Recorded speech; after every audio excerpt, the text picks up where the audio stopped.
Hey, for this checkoff, I'm going to be doing how to administer a meter dose inhaler and meter dose inhaler with a spacer, your transdermal medications and nasal medications, as well as what to document for vaginal and rectal medication documentation. So, first thing is the meter dose inhaler. We're going to do our three checks. So, the first check is as I'm obtaining the correct medications according to the MAR. I'm also, when I'm doing each check, is checking off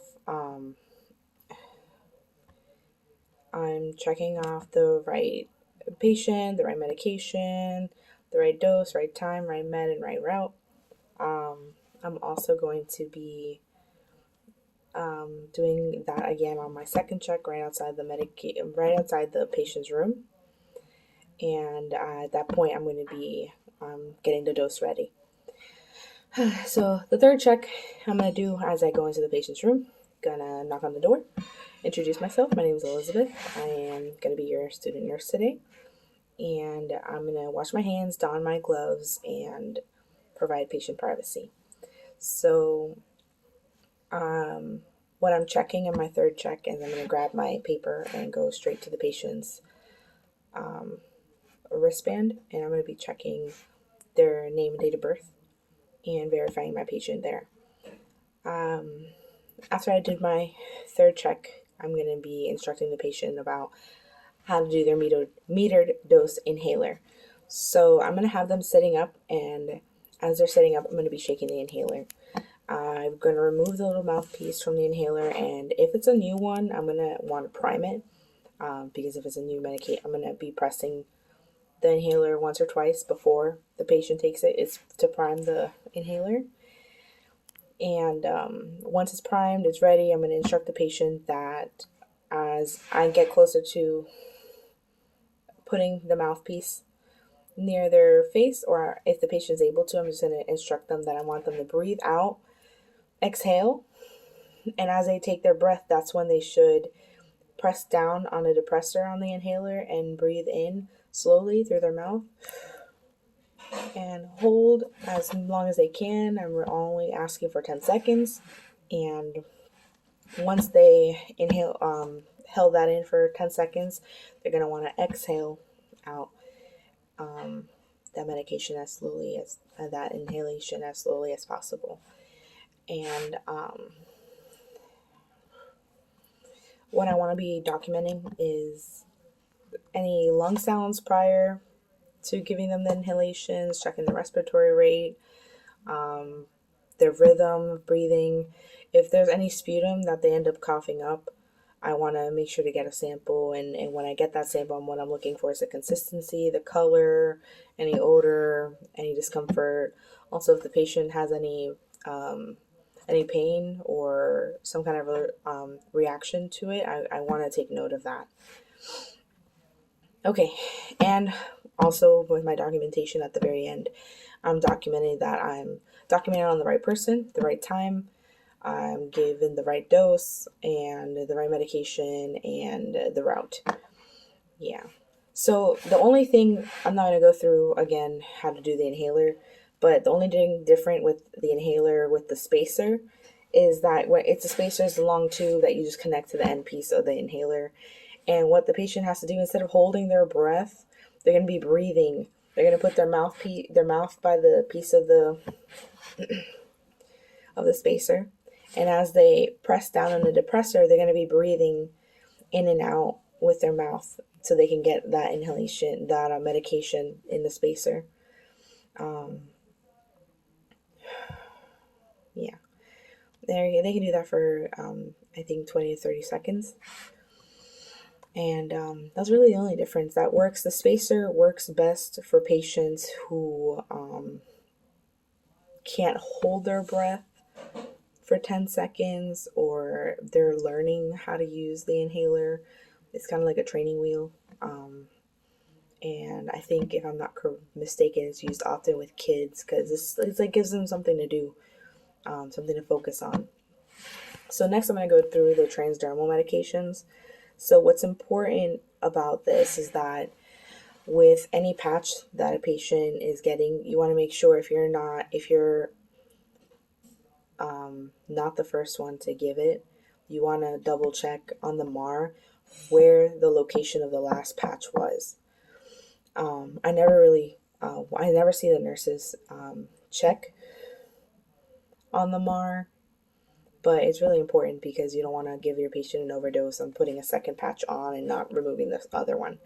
So again, I'm going to do my 3 checks, and I'm going to also just look at where the last patch was. So if it was on the left arm, I'm going to be looking for it. Sometimes they fall off, but I still look and double check that it's not there.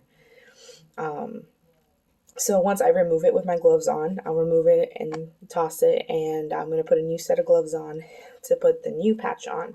So since it was on the left arm, I want to put it on an opposite side.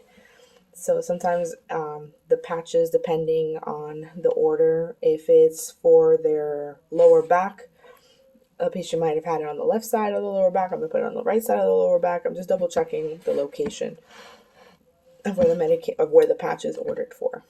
Or nicotine patches can be switched either way. So as I'm putting the new one on, I want to make sure I'm grabbing it by the corners, not really trying to let that stuff get on my gloves, because later it might end up affecting me. So I want to try and grab those as carefully as I can. So when I look at the new site, what I'm looking for is that there's no hair or it's clear skin, and I want to take note of what the skin looks like before I put the patch on. And when I put the patch on, I want to press down on it firmly for about 10 seconds to make sure that it's staying on. Yep, that's about it really. So what I want to document for sure is, like I said, how the skin looked before and after, as well as taking note of what the skin looked after I took the first patch off. But with the second one, I want to definitely put the location of where I put the new patch and what time I did it and on what patient and how I did, transdermal patch. So next is the nasal medication. So it's either the spray or sometimes they have the drops. So regardless, I want to have the patient in a supine position. So supine, it's not laying down necessarily, it's your spine to the bed. So he's sitting upright. So I'm going to have the patient kind of look up for me, and whether if they can do it or not, but if I have to do it, I want to make sure the patient looking upright. And if I'm doing the spray, I make sure it's doing it to the affected sinus. Or if it's the drops, same thing, just put some drops in. And what I want to instruct the patient to do is breathe in and out of their mouth for 30 seconds or so. No, I'm sorry, for 5 minutes. And so just so that it doesn't affect. But definitely before we administer those drops or the spray, is I want to have the patient blow their nose prior, just to clear that airway.